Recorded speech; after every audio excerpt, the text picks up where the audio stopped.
भगवान शंकर का जल बहकर जा रहा है। उस स्थान पर डंडी का मुख होना चाहिए। कौन से स्थान पर? जम के बोलो जल्दी से। जहां से जल बहकर जाए। अगर आपने बेलपत्री उठाकर कहीं पे भी चढ़ाते रहे, पूरी जिंदगी चढ़ाते रहो तो शंकर प्रसन्न नहीं होगा। पूरी जिंदगी चढ़ाओ आप बेलपत्री तो शिव प्रसन्न नहीं होगा। थोड़ा रिटर्न बढ़ाइए तो भगवान शंकर प्रसन्न नहीं हुए। डंडी का मुख जहां पर जल बहकर जा रहा हो, जलाधारी की ओर से इस डंडी का मुख उधर। आज जगाकर बेलपत्र चढ़ाना चाहिए अपनी कामना की पूर्ति के। कहां कहां?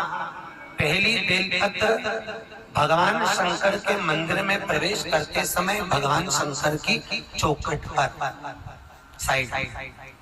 दूसरी बेलपत्र भगवान शंकर के नंदी के सिर पर। कहां पर? नंदी के सिर पर। तीसरी बेलपत्र भगवान शंकर की जलाधारी पर, जहां से पानी बहकर जा रहा है। चौथी बेलपत्र भगवान शंकर के ऊपर जो पात्र लगा रहता है जिसमें से जल गिरता है, उस जलाधारी पर। और पांचवी बेलपत्र भगवान शंकर के शिवलिंग के ऊपर चढ़ा देने पर व्यक्ति की मनोकामना पूरी हो जाती है।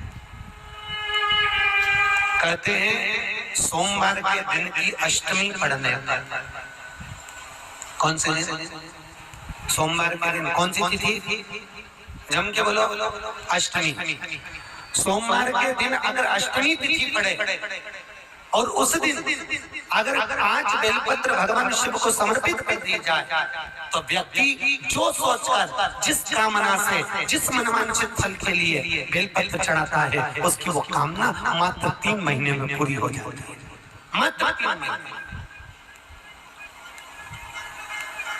शंकर की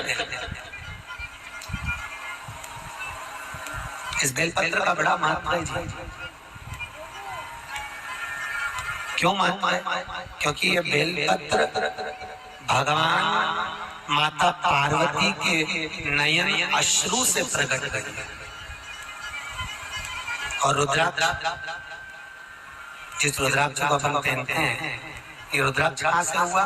भगवान शंकर के नयन अश्रु से प्रकट।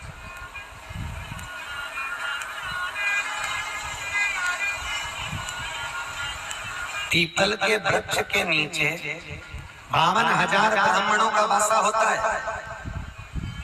पीपल के वृक्ष के नीचे, पीपल के पेड़ के नीचे 33 करोड़ देवी देवता का निवास होता है।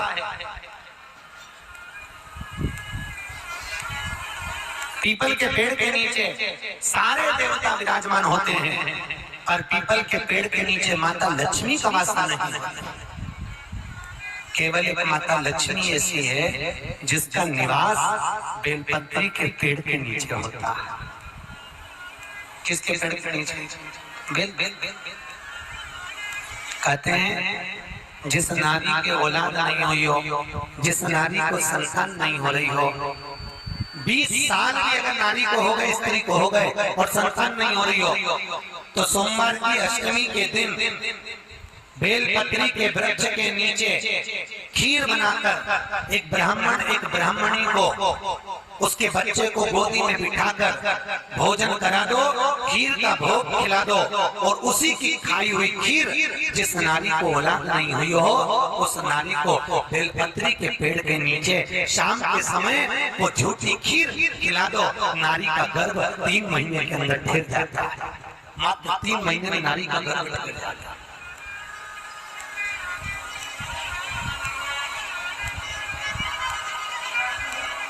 संपदा को देने, वंश को बढ़ाने, श्रेष्ठ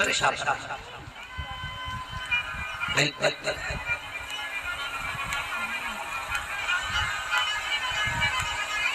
कोई व्यक्ति अगर बहुत बीमार होना, बहुत ज्यादा बीमार हो, या घर में एक ना एक व्यक्ति बीमार पड़ा हुआ, एक ठीक हुआ फिर एक बीमार हो गया, फिर एक ठीक हुआ फिर बीमार हो गया।